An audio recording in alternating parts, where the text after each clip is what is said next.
for Reverend Speed, the best. Oh, it is good to be here in Greenville on this Saturday morning. Sit down. It's so good to see all of you. Let me just start by saying how much I appreciate your being here.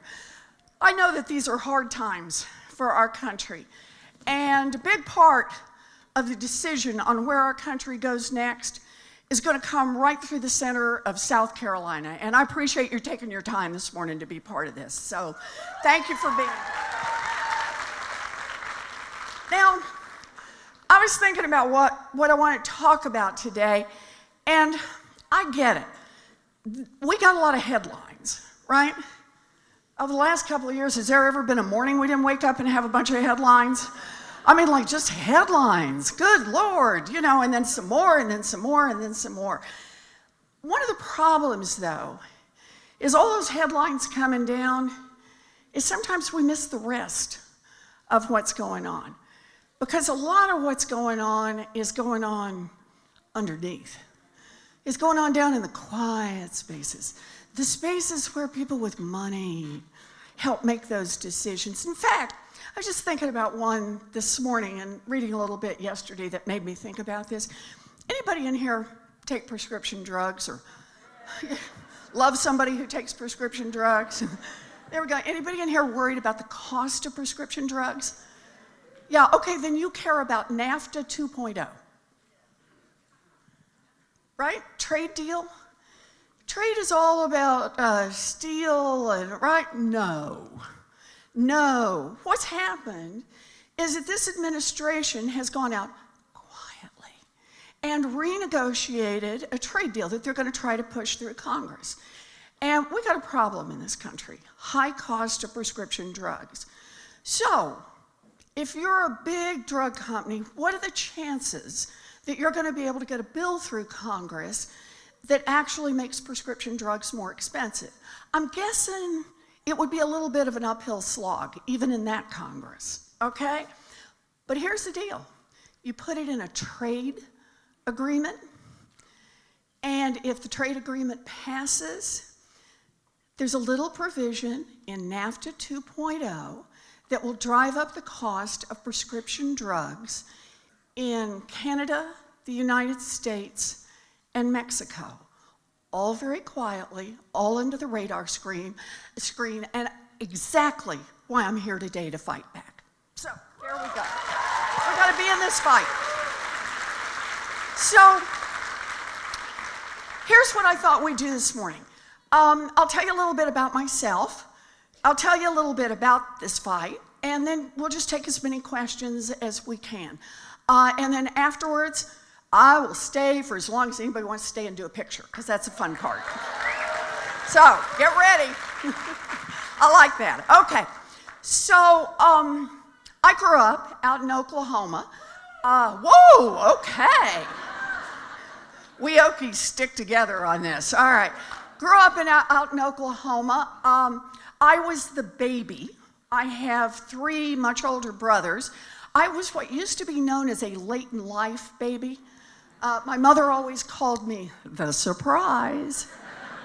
I was about 30 before it hit me what that meant. I have 3 older brothers. All 3 of them went off and joined the military. My oldest brother, Don Reed, was career Air Force, 288 combat missions in Vietnam. So we're lucky to get him back. My second brother, John, was stationed in Morocco. My third brother, David, trained as an Army medic. Now, he never actually had to do this, but I just want to warn anybody, all 3 of my brothers live back in Oklahoma now. If you ever happen to meet David, never choke around him. Not even a little. Because to this day, David is absolutely convinced that he could perform a tracheotomy with his pocket knife. And he is always ready. So we've just learned, if you just get out of the room really fast. So when we were growing up, our daddy sold a lot of different stuff. He sold carpeting, he sold housewares, he sold paint. And when I was in middle school, my three brothers were all gone by this time off. He had a heart attack. And my mama and I thought he was going to die. Now, he didn't, but when he came home from the hospital, he couldn't work for a long, long period of time. And we lost our family station wagon. I still remember, my mama would tuck me in bed at night and leave, and I'd hear him talk. And that's when I learned words like mortgage and foreclosure. And one day I walked into my parents' bedroom, and on the bed was the dress. Some of you know the dress. It's the one that only comes out for weddings, funerals, and graduations. And there it was laid out on the dress, and my mom's in her slip and her stocking feet, and she's crying. And she's pacing back and forth, and she's saying, "We will not lose this house. We will not lose this house. We will not lose this house." She was 50 years old. She had never worked outside the home, and she was terrified. And finally, she blew her nose and pulled on her high heels and wrestled that dress on. And she walked to the Sears, and she got a minimum wage job. And the minimum wage job saved our house, and it saved our family. If you want to know who I am, there it is. That's the story written on my heart.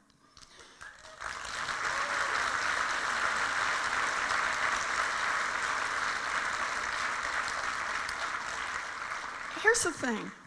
I used to think of that story as a story about my mother, about how scared you are, it doesn't matter. You reach down deep and you do what has to be done. And many years later, I came to understand that's not just a story about my mother, it's a story about millions of people in this country who reach down deep and do what has to be done to take care of the people they love. It's true.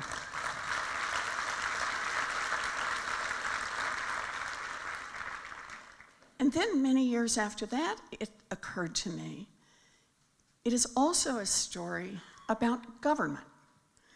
Because at the time that my mother walked to the Sears and got a minimum wage job in America would support a family of 3. Today, a minimum wage job in America will not keep a mama and a baby out of poverty, and that is why I am in this fight. Right there.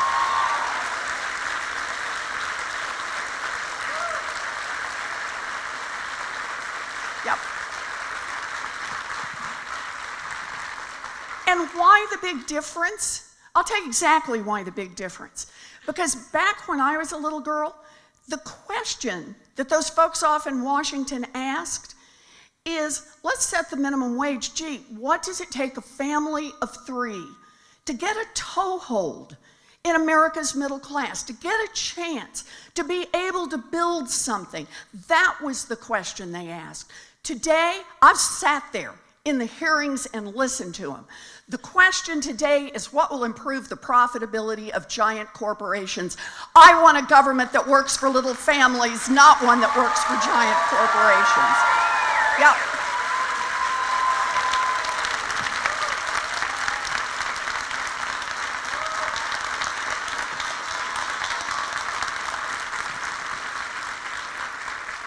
So, by the time I graduated from high school, I had my dream firmly in line. Same dream I'd had since I was in 2nd grade. I wanted to be a public school teacher. Can we hear it for America's public school teachers?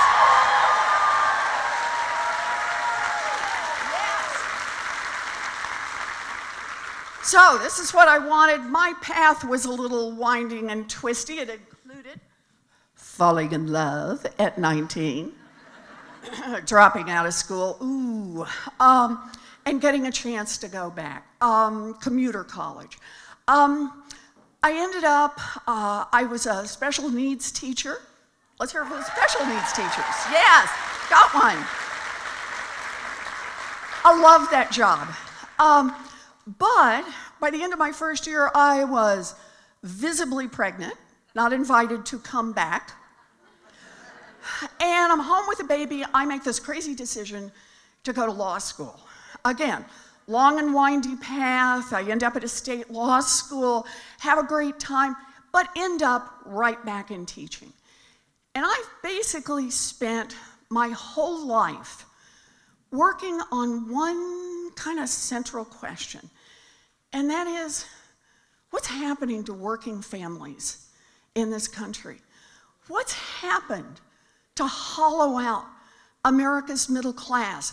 How is it that the path has gotten so much rockier and steeper for little families like mine, and rockier and steeper yet for families of color? That has been my central question.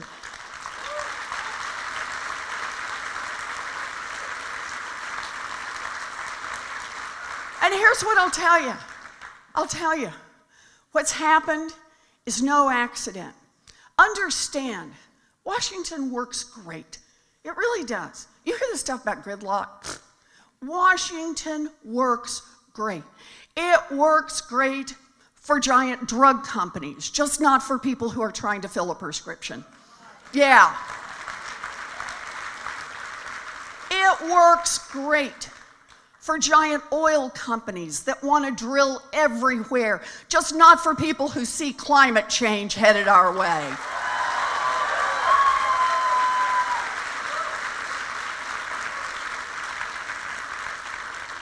It works great for investors in private prisons, just not for the people whose lives and the communities that are torn apart by it.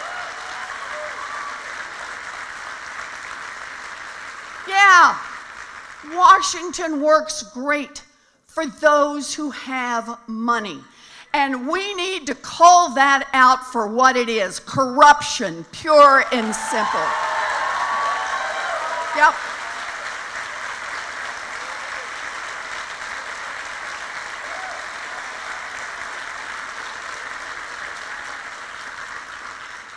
Corruption, and it touches every single family.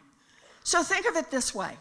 Since the 1970s now, basically across America, for the family in the middle, wages have just been flat, adjusted for inflation.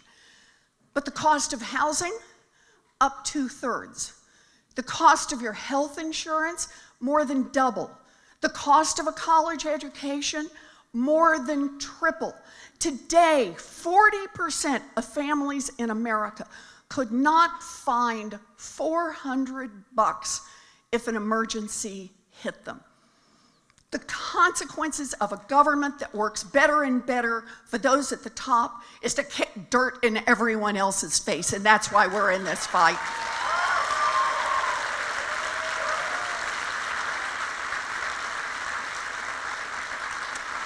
And let me do one more, because it's important to understand how this system has worked over time. Homeownership, #1 way in America to build wealth, right? Think about it. Pay off your house and live on your Social Security. Use the house as collateral for a small business. It's an asset that'll appreciate over time, and if you're really lucky, and grandma and grandpa can hang on to the house until they die, they pass it to the next generation.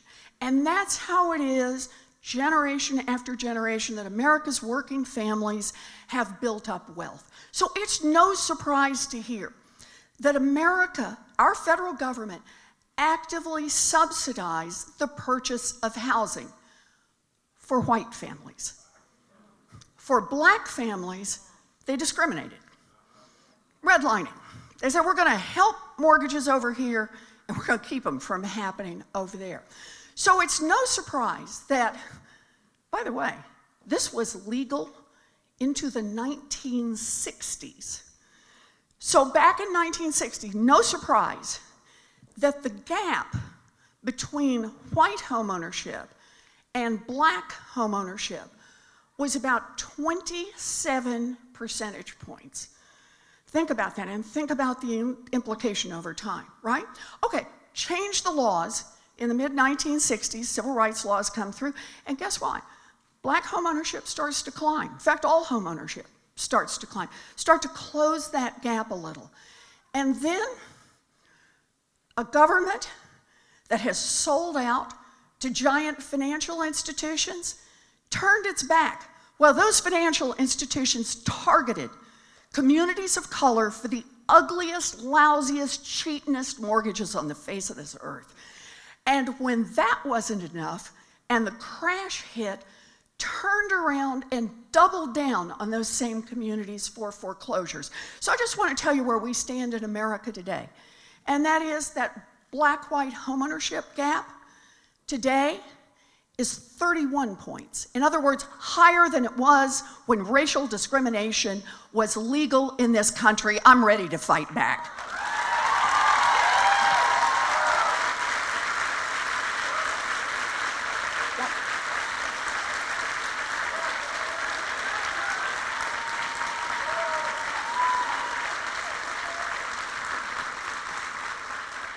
And make no mistake, when it's one set of laws for them, one government that works for them, and one set of laws for everyone else, there are a lot of people who get the short end of that over and over and over.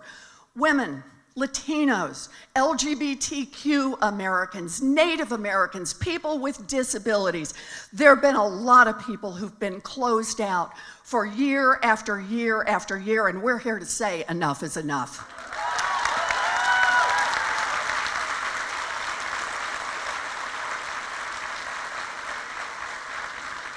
Okay, so we get it.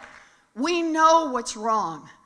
The question is, what can we do about it? And the answer is, we can't just do a nibble here, a little piece over there, a statute here. What we got to do is big systemic change across this country. That's why we're here.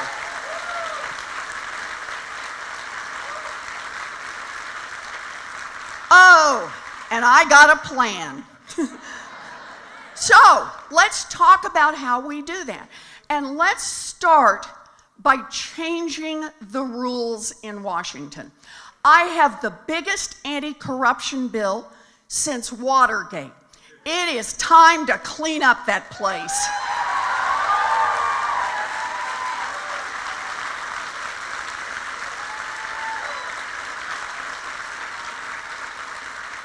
So let me just give you, there's a lot broken, so there's a lot of pieces to this one, but let me just give you a taste or two. First one, end lobbying as we know it.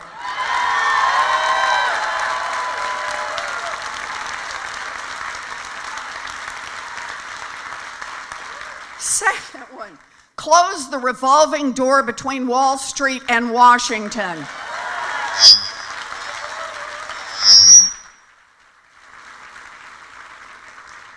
Third one, make the United States Supreme Court abide by basic ethics rules.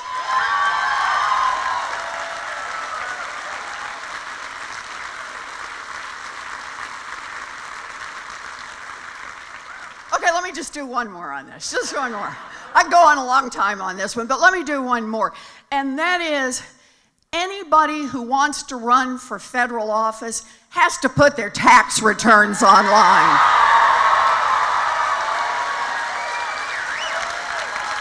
I've done it. 10 years, everybody. Yes. Okay, so that's one. We got to change the rules in Washington.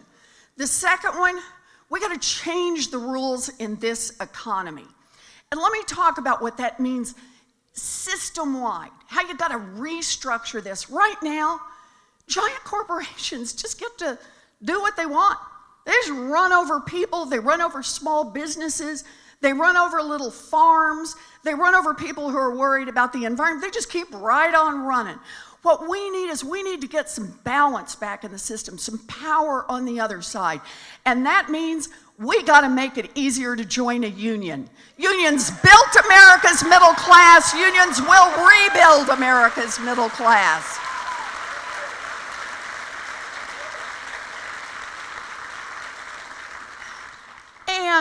We've got to attack directly the kinds of costs that bring families down.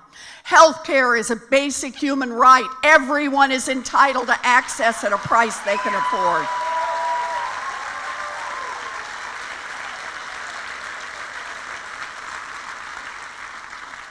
Universal child care. I'm going to be doing a big one on this next week. Watch out. The student loan debt, we got to bring it down. It's crushing young people. We've got to make this economy work for everyone. And a big part of that, make everyone pay a fair share on their taxes, including the billionaires. Wealth tax. Yep. Okay. So there we go. Part 1. Rewrite the rules in Washington. Part 2, rewrite the rules in our economy. And Part 3, rewrite the rules in politics. Yeah, and you know what that starts with? It starts with our democracy. Let's go for a constitutional amendment that guarantees the right to vote to every citizen and a right to have that vote counted.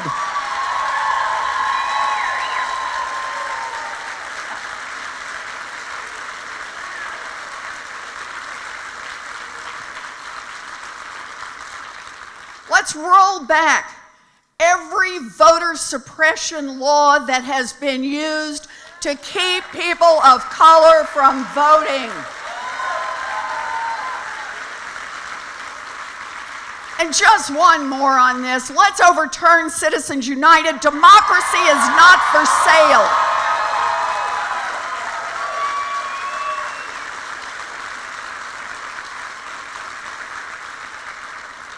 Okay, 3 parts. 3 parts, that's all we got to do. We can do this, though. We can do this. Look, I'm grateful to be here. And understand that is why I'm here.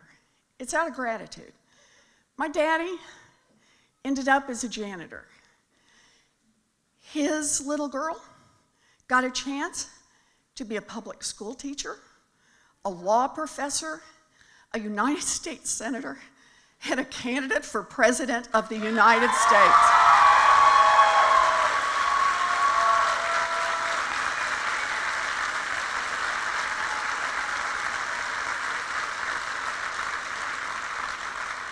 I'm grateful I have lived opportunity, and I believe in opportunity, and I am determined that every child in this country has opportunity. That is our moral obligation. Every child.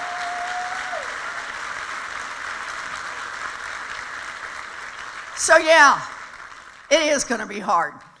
But anything worth doing is worth fighting for. And the way I see it, this is our moment.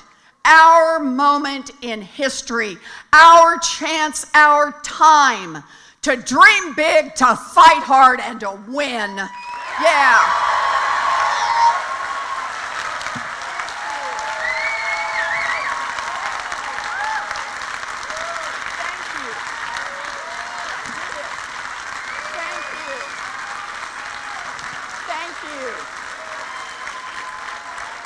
Thank you. Chris, come on up.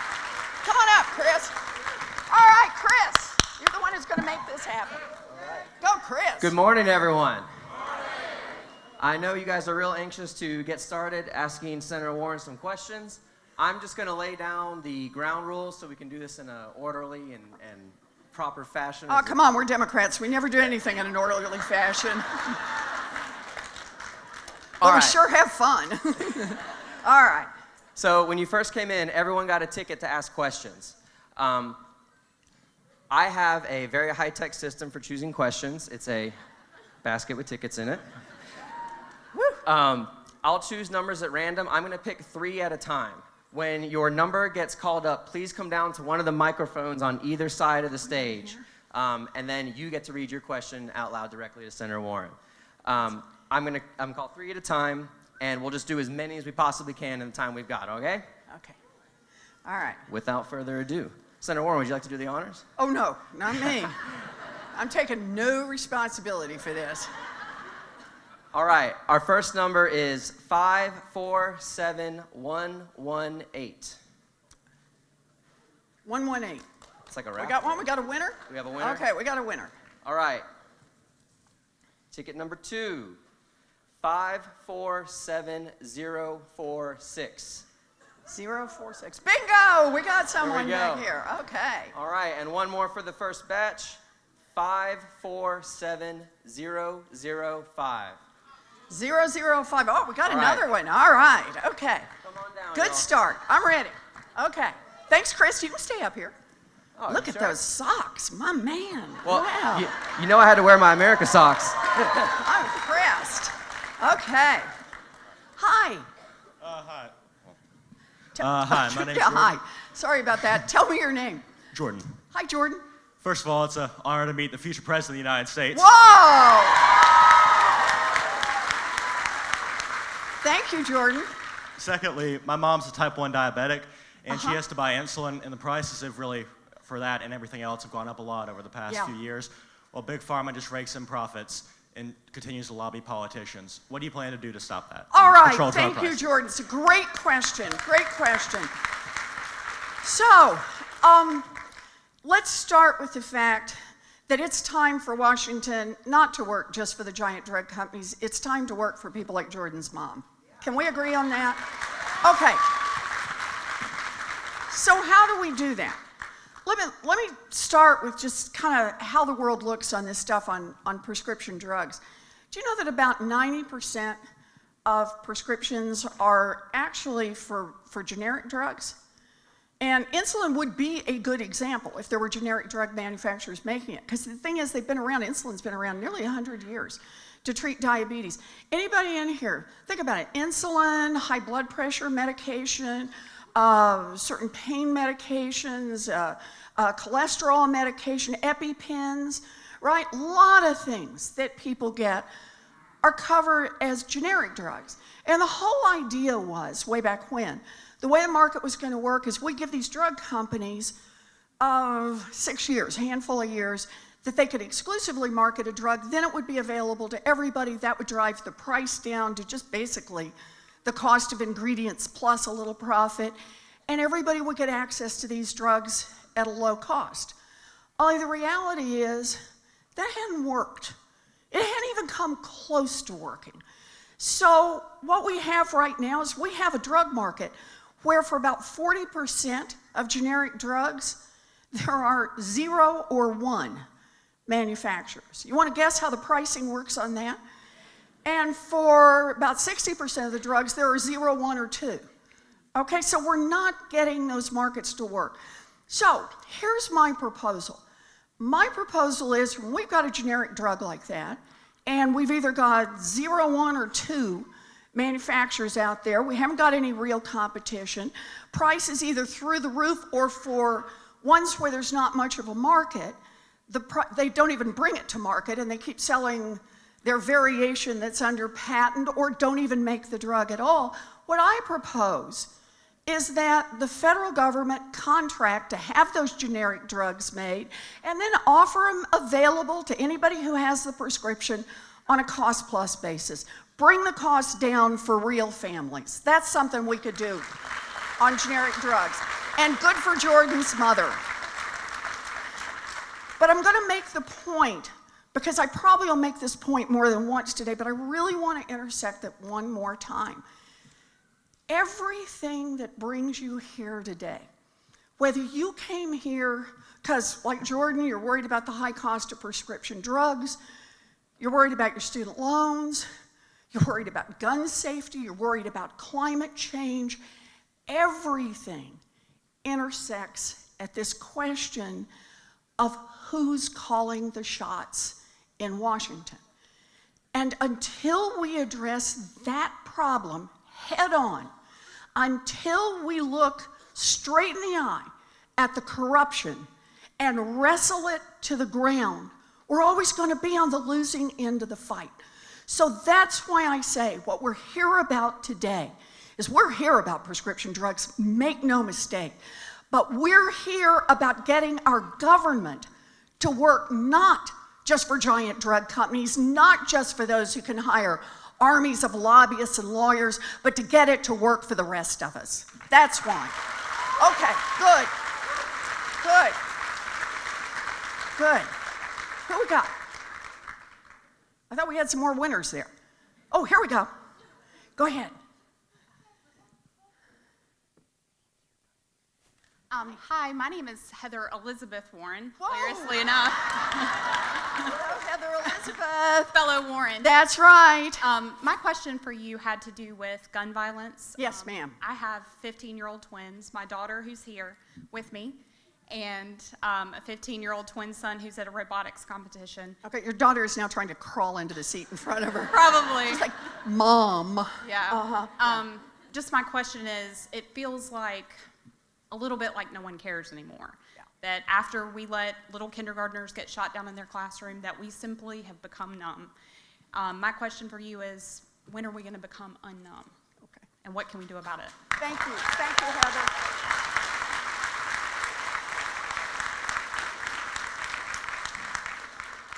Let me just start with, I care and everybody in this room cares. And we are going to fight. No child should be afraid to go to school. No child should be worried that walking down the sidewalk or going to the playground or going to a movie theater, they could get shot. Across America, on average, every day, 8 children and teenagers are killed from gun violence. Now, I just want you to stop and think about that for a minute. If we were losing 8 of our children every day from a mysterious virus, man, we would be all over this, right? Instead, if it's a mass shooting, it makes a headline, and day after day, children who are killed, if it's not something that catches the media attention, it goes unremarked. That's wrong. It is morally wrong. And we have an obligation to protect our children, and that starts with gun safety. It starts with gun safety. So let's think about it this way. We have an obligation to act. What could we do? There is a long, long list of what we could do. For example, and things that people on both sides of the aisle, Republicans, Democrats, Independents, can agree on. Things that gun owners can agree on. More sensible background checks, right? How about that? In fact, let me tell you one we tried a couple of years ago. If you're on the terrorist watch list, you probably shouldn't be able to buy a gun. NRA blocked that. Never even got a vote. No fly, no buy. There's one we ought to be able to do, right? Weapons of war should not be available on our streets to gun down our children. It's just wrong. It's just wrong. Actually, let me do one more. We need to treat gun violence like the public health emergency that it is, and do real research about what works. What can we do to make this better, safer? And that takes us back to the same point. And that is that right now in Washington, the NRA holds Congress hostage. And the only way that's going to change is if we get out there and say enough is enough. We're not doing this anymore. So I'm ready to fight back against the NRA, ready to fight for some change. Thank you. Thank you, Heather. Thank you.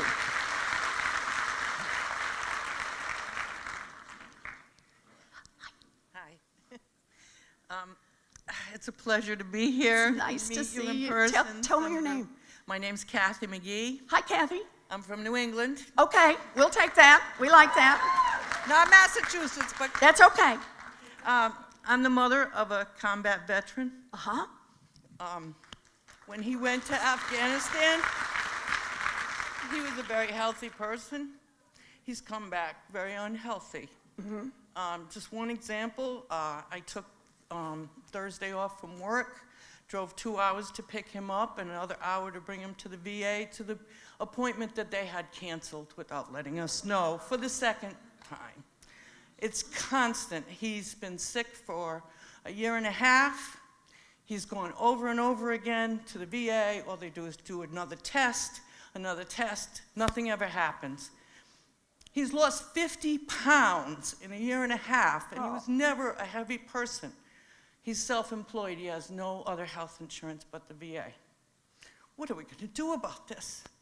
We can't treat our veterans No, this we way. can't. No, we can't. Thank you.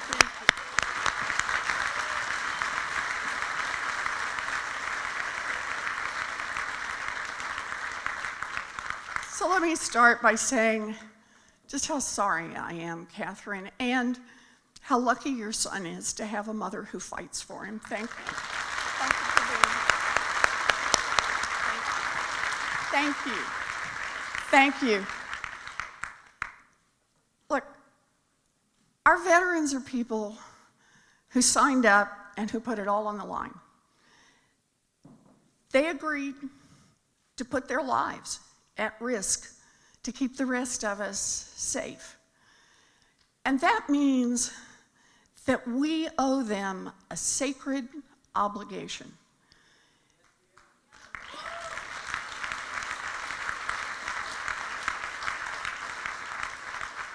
And it's not just about parades.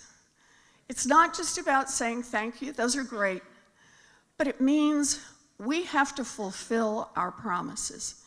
And one of those promises to our veterans is that when you're sick, when you're injured, when you get hurt, when you come home, we are there for you 110%, all the way through, all the way through.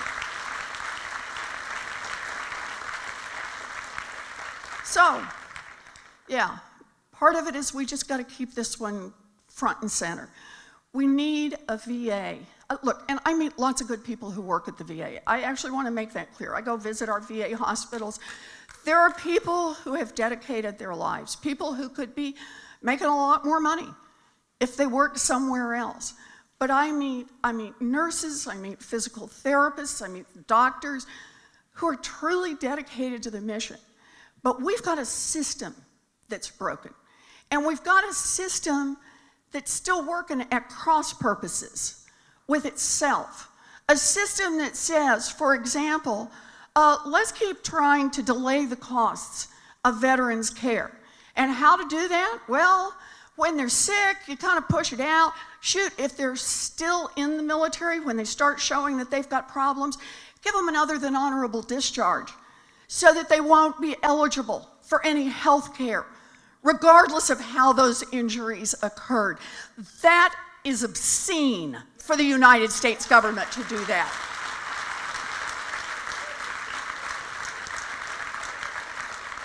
And veterans who are sick, who you just keep putting them off, cancel the appointment, move it on, roll it out, over and over and over.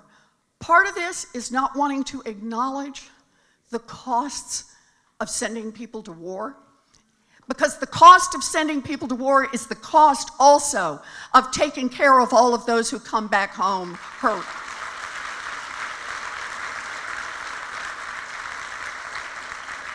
And part of it are those who are trying to privatize, who are trying to get folks out of the VA on the notion that somehow they're going to be better off in the private healthcare system, where the costs just keep going up, and where our veterans, and sometimes the things that are very unique to the problems of our veterans, just get lost because people don't understand it and don't see it. So for me, man, this is a moral question.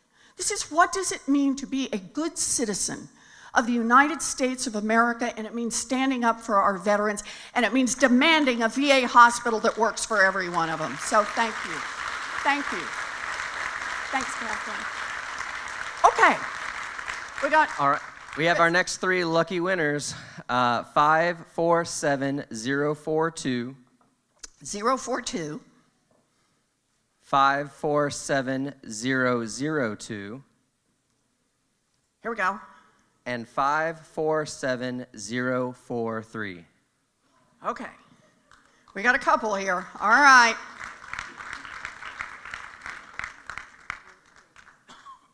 It's okay. I'll do both. I promise. Okay.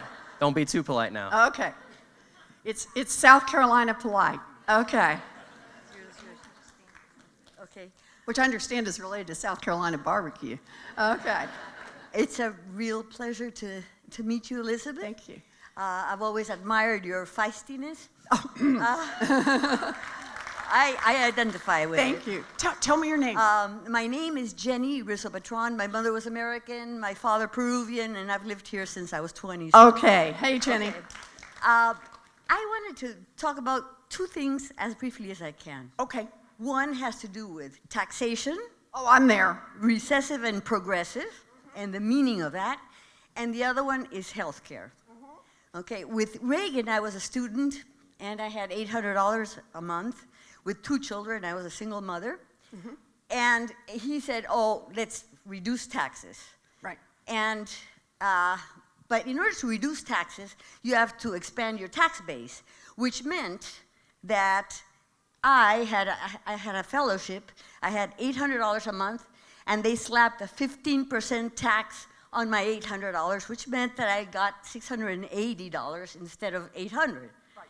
And they slapped a 15% tax on waiters' projected tips.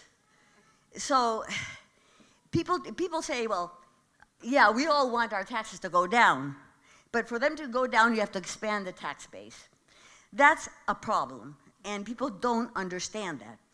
And the second thing is with healthcare. Healthcare is not free. There's no free lunch, okay? So what happens right now is that insurance companies divide the territories into tiny little parcels so that the policies can be much more expensive. If we have a 350 million pool, then logically the policies are going to drop.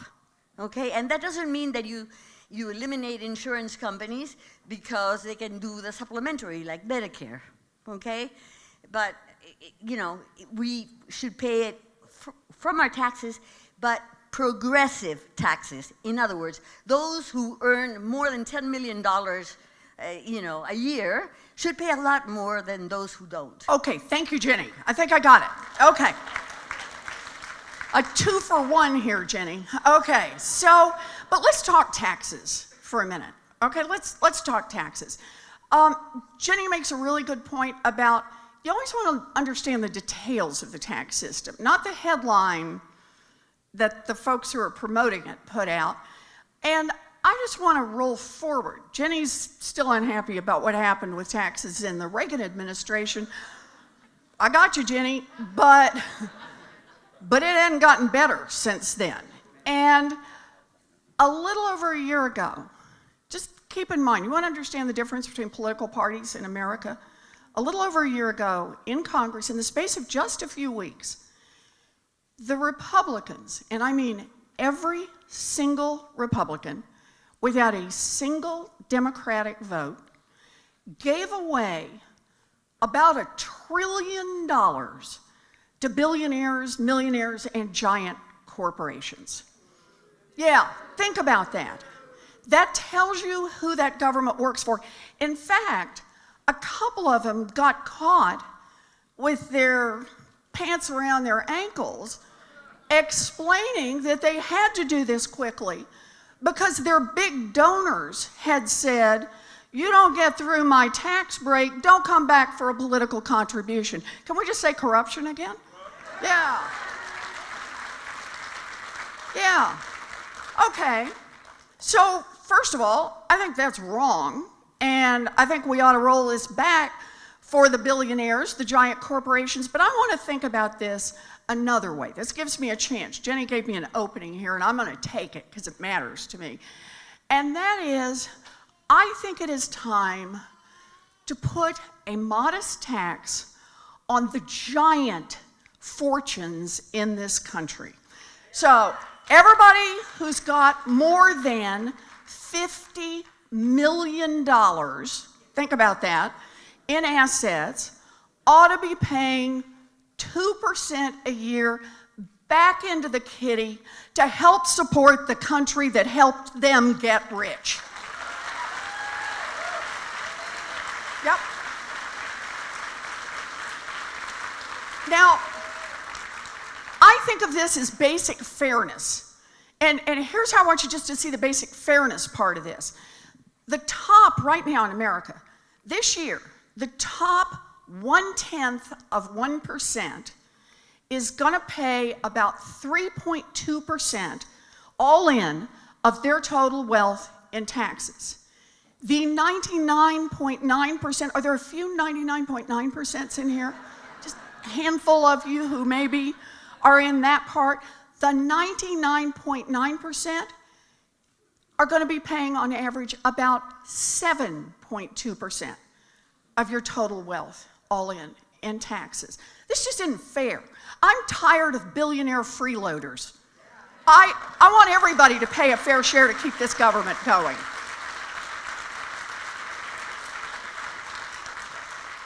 And here's the other half.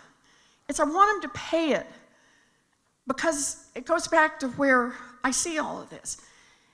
We got to create some opportunity in this family, in this country.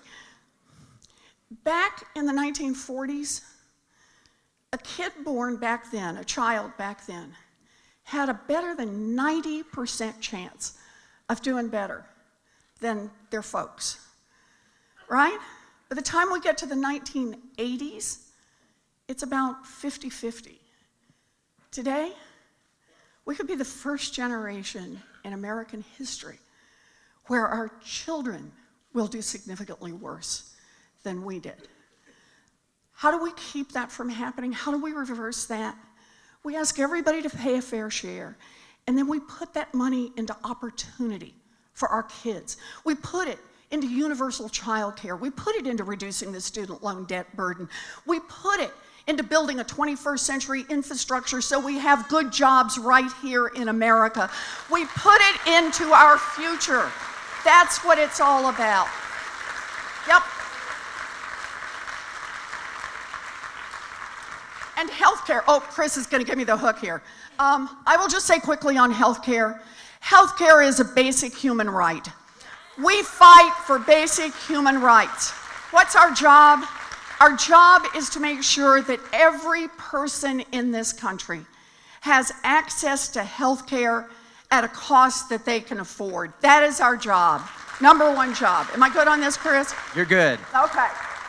All right, our time is running short, so we only have one more question to get called out, okay? Darn. It's 547151. 151. Make it a good one. Now, when y'all are asking questions, please try to be as brief as possible. We want to maximize our time with Senator Okay. Warren, okay? Hello, sir. My name is Steve Fisher. I'm 82 years old. Hi, Steve. I've given 6 years of my life to the United States Navy. Thank you, Steve. But at this stage in life, I have to say I'm way past my expiration date. No, you're not. You're just getting as better. As I talk to people, what I'm usually asking is, how old are you? Because I'm really concerned about the younger generation getting occupied with this. I guess the biggest problem I have is I read the paper, I listen to the news, and for example, the newspaper published something here saying South Carolina's 47th or 49th in being a state in which it's good for families because of all the reasons you brought up here. And I said to my wife, we looked at there were 10 states, the lowest 10. And I said to my wife, well, I was reading this article. I said, look on Google. Let's see, what color are these states? And all of those 10 states were red. So I'm saying to myself, I originally grew up in Ohio. I've been a Republican. I've been a Democrat, independent, whatever you want to call me. But I look at this, and these states are red. And these states, people are so ignorant on what's going on. And I'm saying and we're down in everything. Everything I see, crime, murder. Crimes against women in this state are horrible. But what can we we're all in this room probably thinking the same way. We want the same things that you want. But how do we turn these other people around? How do we stop demonizing people by their parties and try to get people educated to thinking different? So,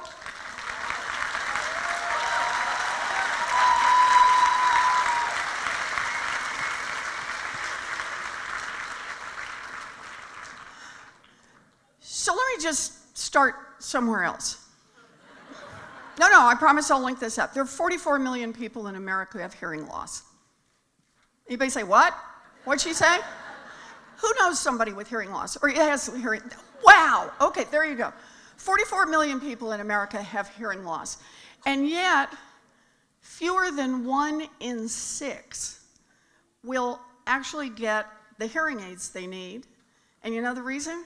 Because they cost a lot of money. Okay, thousands and thousands of dollars, and most people need 2. They're not covered by Medicare. They're not, there you go, Steve's got them. Okay, they're not covered by most private insurance. Okay, this is a serious problem. And just for anybody who doesn't know someone who has a hearing loss, understand, having a hearing loss is serious. It's not just you got to turn up the TV. It means people disconnect. They don't talk to their families. They get afraid to go out. They don't want to go to the grocery store because they're afraid they're not going to understand what folks are saying to them. Do you ever stop and ask yourself why hearing aids cost thousands of dollars? Why do they cost many multiples of a really high-end telephone, right, that has all kinds of bells and whistles on it? And I'll tell you why. It's because a very small number of hearing aid companies managed to get a hold of state government and get the rules twisted and turned and so on to keep those prices jacked up. So, I was talking about this with some folks I know, some scientists, some doctors, some folks in the area, some people with hearing loss. And I said, you know, that's something at the federal level you could actually change. So, I wrote a bill. It's like 2 pages long. Not quite, it's a little longer than that. But the heart of it is, and all it says is that no state can keep a hearing aid manufacturer from selling hearing aids over the counter. The consequence of that would be to drive down the cost from up here to down here. Most people estimate down to a few $100. Okay, so you can buy glasses, you can go somewhere else and get something more expensive, but you can buy them over the counter and make a big difference in people's lives. So I wrote this up, and the first thing I did was not get out there and talk about it in public. The first thing I did is I called a Republican. And he said, I explained the idea to him. He said, what? It's actually true. I explained it again. He said, that's a good idea. Sign me up. And I called another one, and I called another one, and I called another one. Until we had a coalition, right? It started to work. Now, at one point, you're going to love this, the NRA came out in opposition.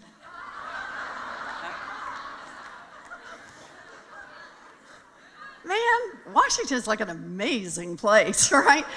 But we kept this one flying under the radar screen for a long time, and something came through. Donald Trump actually signed this into law, and next year hearing aids will be available over the counter. Yeah. Now,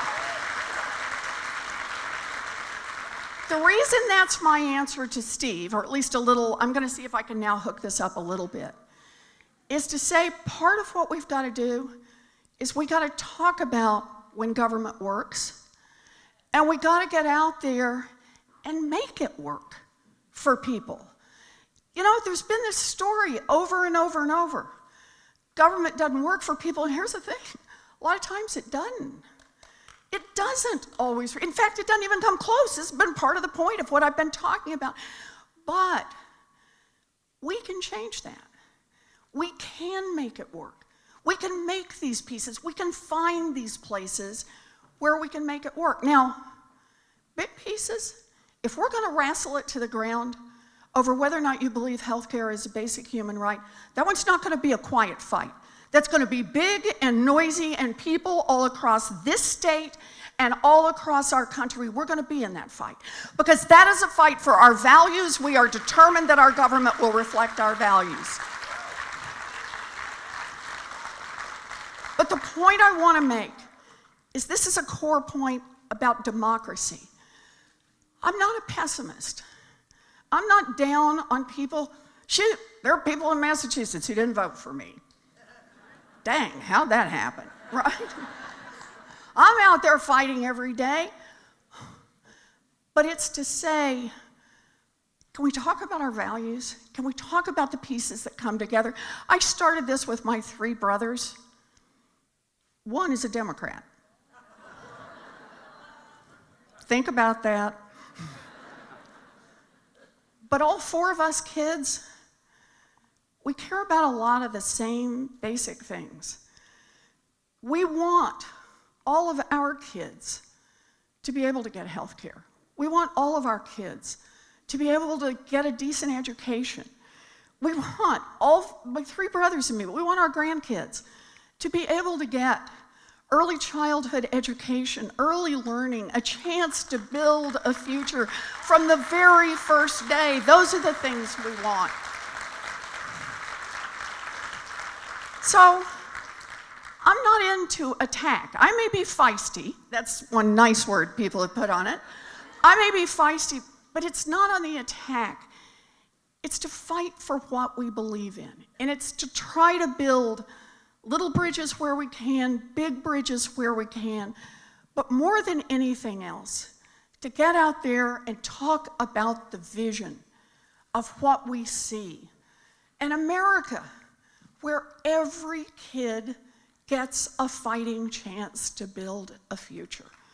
That's why I'm here, Steve. I think we're going to keep fighting for this.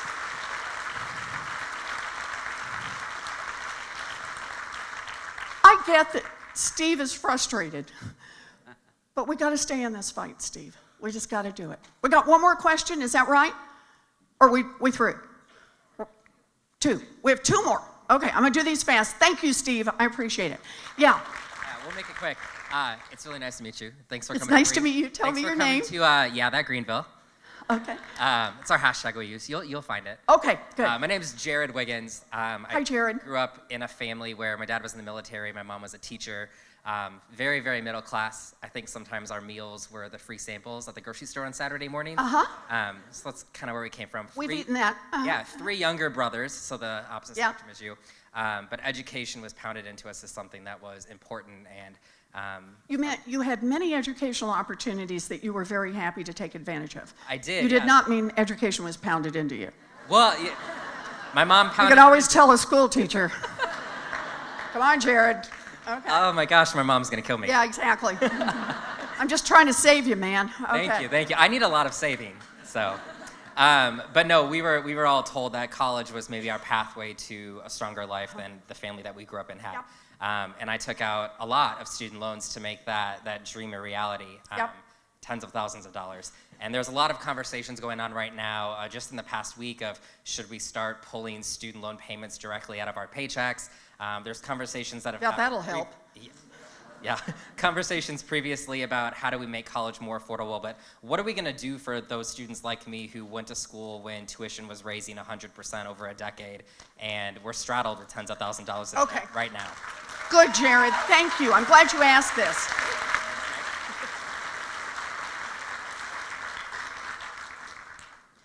I alluded to this earlier, but this one is personal for me. My shot at becoming a public school teacher was a commuter college that cost $50 a semester. For a price that I could pay for and a part-time waitressing job, I could get a 4-year diploma that catapulted me into America's middle class. That opportunity is not out there for kids today, and that is fundamentally wrong. That's just wrong. So, we got to have college where every kid has a chance to get an education, whether it's a technical education post-high school, whether it's a 4-year diploma, whether it's a master's degree. It's every part of it without going into debt. That has to be the center of what we're looking for. And Jared says, because he has 3 younger brothers, right? Okay, I'm all for that. But remember the part about $10,000 and $20,000 and $30,000 in student loan debt. Let's just talk about this as a country. Right now, we have $1.5 trillion in student loan debt in America. Think about it this way. Every year, some kids go off to college, some kids graduate from college, some kids finish paying off their loans. Since the population isn't growing very much, you'd expect that student loan debt burden to stay about the same.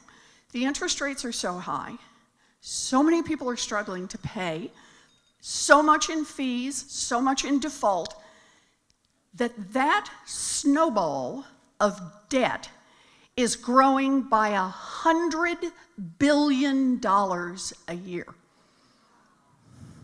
What kind of a country saddles its young people with $1.5 trillion in debt while it gives away more than $1 trillion to billionaires and giant corporations? Wrong is wrong.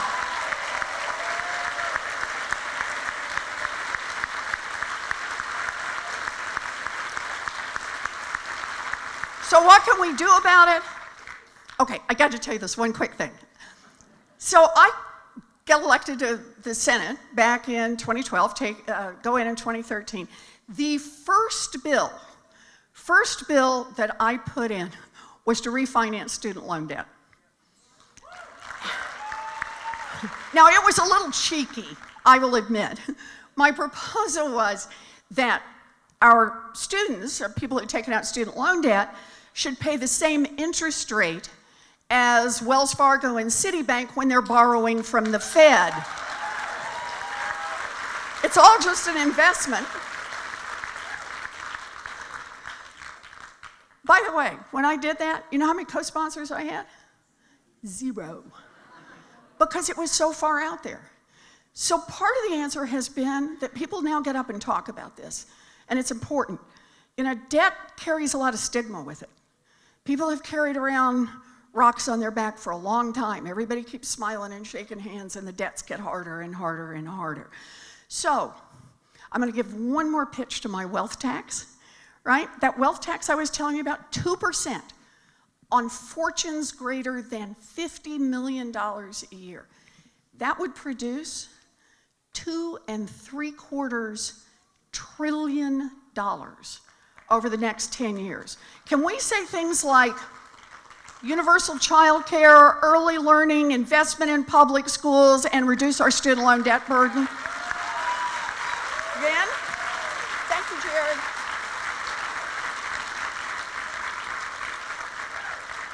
Okay, last one. My name is Lynn, and Hi, Lynn. I'm a recovering Republican. All right, Lynn. Everyone say hello, Lynn.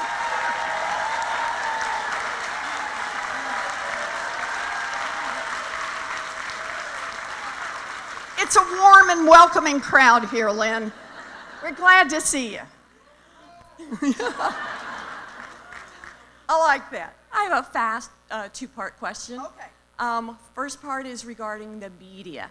How do you combat the false news going around? For instance, healthcare for all and the equating that with socialism or communism. Yeah.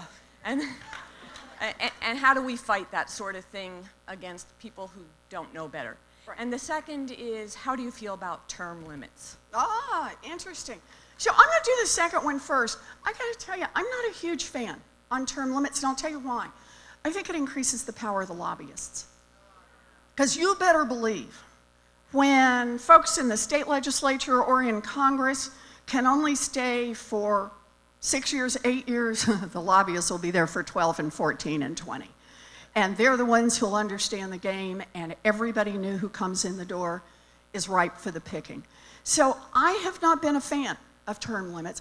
What I believe is in voting and accountability at the ballot box. Let's go get those guys who don't vote in our favor, right? So that's where I am on it. The false news. Oh, news. Oh.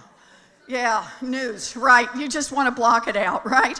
Okay, so actually, I think this is a really interesting point, and I'll try to do a short answer on it, but I think of this as just part of the ongoing attack on democracy. So, 30 years now, Republicans have been trying to undermine voting. That's one big attack on democracy, right? Voter suppression, gerrymandering, there's a little gerrymandering on both sides, right? But trying to attack voting because the vote is what lets us true up over time. Attacks on an independent judiciary, a Supreme Court that not only tilts against women's rights, but tilts deeply in favor of big corporations. And that means against workers' rights, consumers' rights, small business rights. That's another attack on democracy. Those foundational pieces we count on. We count on voting. We count on an independent judiciary. And the third one is we count on an independent media.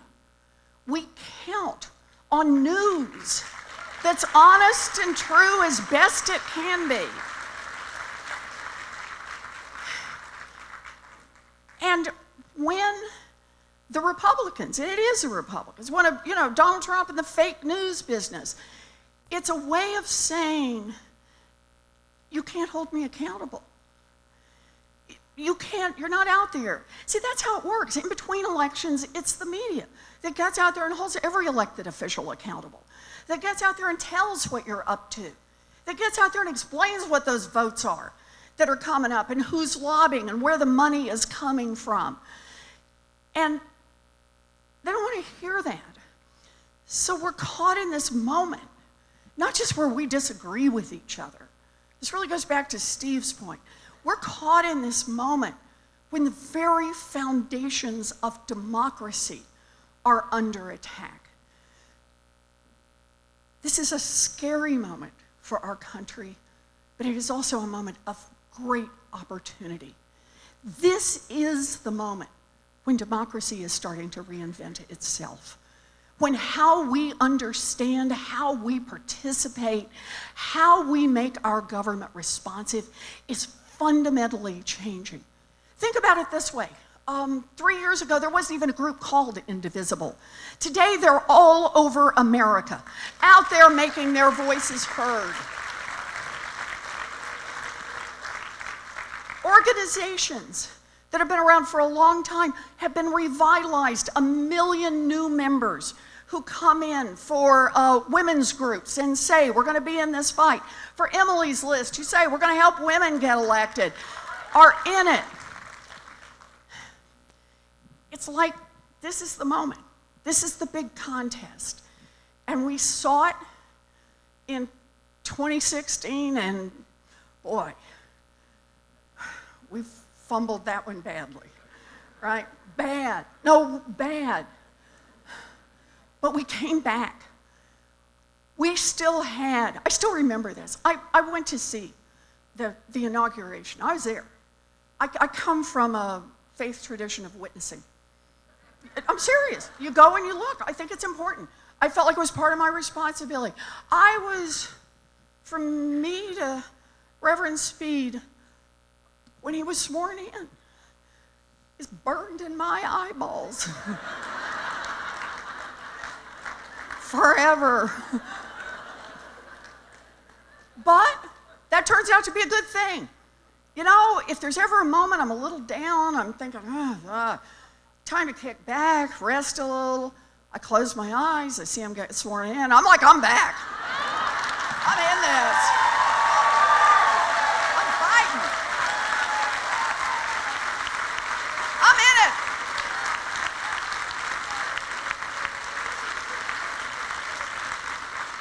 So yeah, I saw it. I went home that night. I headed back up to Boston. And I'm thinking, what are we going to do? They got the House. They got the Senate. They got the White House. They could repeal health care for tens of millions of Americans by next Friday. I want you to think about that. They actually could have.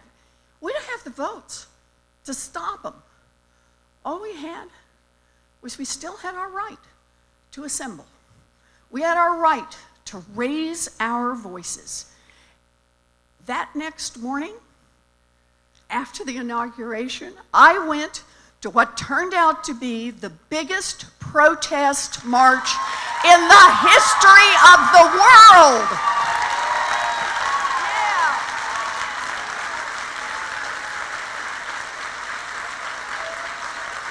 You bet. I see your hat. Oh man, was that a day, right? Wow. And here was the best part. All the so sophisticated pundits who said, oh yes, they're out there now. And where were they? Only supposed to be started out in Washington, right? Well, then it turned out they were in, right, another big city, and they were in little cities, little towns. Reno, love it, Greenville March. And I have to say, they had some of the best signs ever, right? But all those sophisticated pundits were saying, oh, yes, they're out there, we see them, they do the coverage, and then they say, but will they still be here in a week?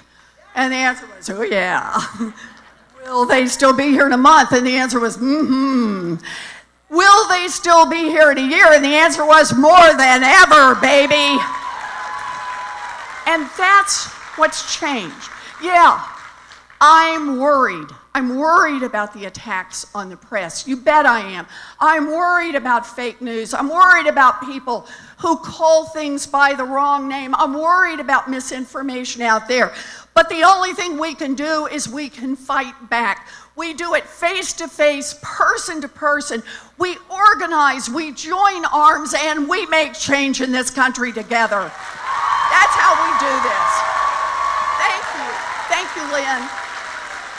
So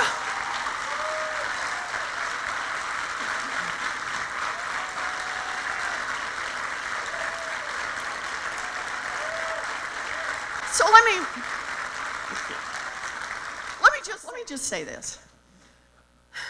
We need to make big change. Little change is hard, right? Big change is going to be really hard. I get that. And there are a lot of folks out there. There are a lot of naysayers. There are a lot of doubters who say, that's just too hard. Give up before you ever start. You know, they told the abolitionists, it's just too hard. Quit before you get started. They told the suffragettes, oh, it's just too hard. Quit before you get started. They told the people who were the early ones to fight in the labor movement, quit now, because it's just too hard. They told the foot soldiers in the civil rights movement, just too hard. They told the early gay activists, equal marriage, just too hard. They told one group after another, it's just too hard. But they stayed in the fight, they organized, they persisted, and they changed the history of this country. That is our job.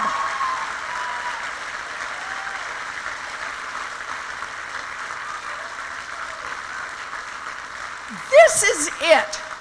We don't get to hand this off to someone else. This is not someone else's problem. This is our problem. This is our time in history. It is up to us to lead this fight, to dream big, to fight hard, and to win. That's what we're going to do.